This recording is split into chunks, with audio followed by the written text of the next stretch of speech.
The Arctic, a vast, frozen expanse at the top of our world. Climate change is melting the ice at an alarming rate. This opens up new shipping routes and access to untold natural resources. Russia, with the longest Arctic coastline, sees a monumental opportunity. Moscow views the Arctic as vital for its economic future. It's a region rich in oil, gas, and critical minerals.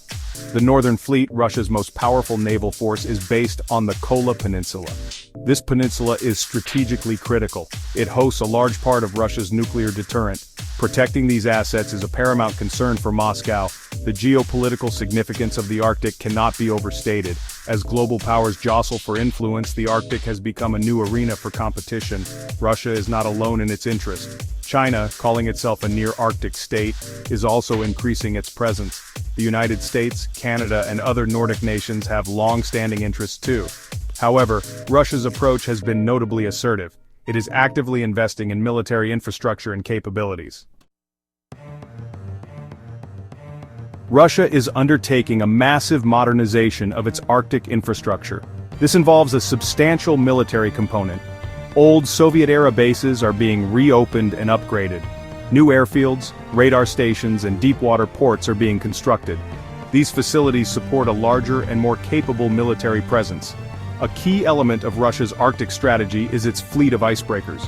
Russia possesses the world's largest and most powerful icebreaker fleet, including several nuclear-powered vessels. These ships are essential for navigating the ice-choked waters of the Arctic Ocean. The Northern Sea Route is central to Russia's Arctic vision. This shipping lane runs along Russia's northern coast, connecting the Atlantic and Pacific Oceans. As Arctic ice melts, the Northern Sea Route is becoming an increasingly viable alternative to traditional shipping routes. Russia aims to control and develop the Northern Sea Route into a major international trade artery. This assertion of control over a potentially vital global waterway is a source of international contention. Russia employs a sophisticated military strategy in the Arctic, often referred to as the bastion defense concept. This strategy aims to create a multi-layered protective dome. It combines air defense, sea denial capabilities, coastal defense systems, and advanced domain awareness technologies. The primary goal is to protect Russia's critical infrastructure and its nuclear deterrent forces, particularly the Northern Fleet.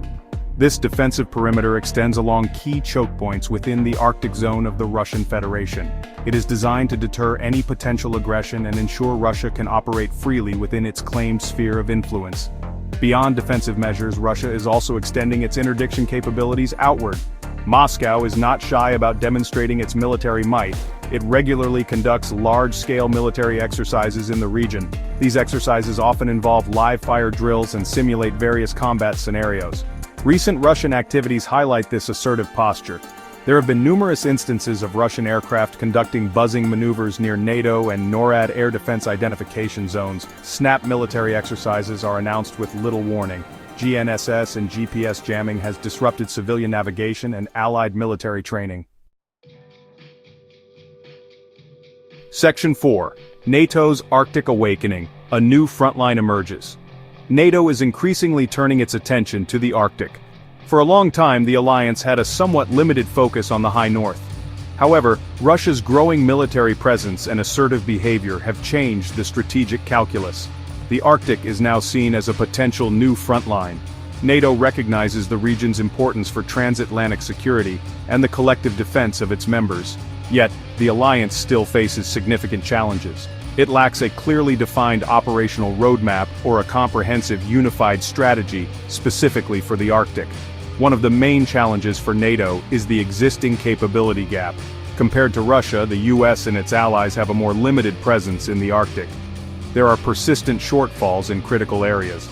These include cold weather hardware suitable for extreme conditions, ice-strengthened naval assets, and comprehensive early warning systems. The accession of Finland and Sweden to NATO has been a game-changer for Arctic security.